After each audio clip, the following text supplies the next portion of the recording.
आज अफसोसनाक वाक़या अल-फुरक़ान क़ब्रिस्तान ईदगाह मस्जिद मदरसा जहाँ वाक़ई है क़ब्रिस्तान के एरिया में पता नहीं कितने बजे आग लगी, लेकिन हमारे इल्म में 4 बजे ये बात आई।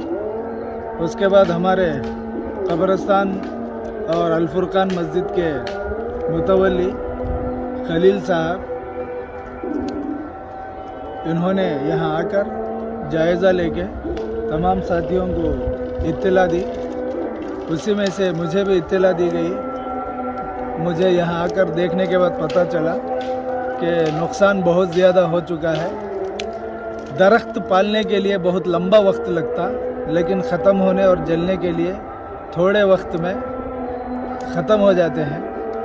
तकरीबन अंदाज़ा ऐसा लगाया जा सकता है 200 से 300 दरख्त जलकर राख हो गए हैं।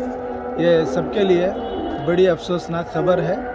वक्त पर आना हुआ, अगर पहले ही इत्तला हो जाती थी तो इतने नुकसान से बचा लिया जा सकता था।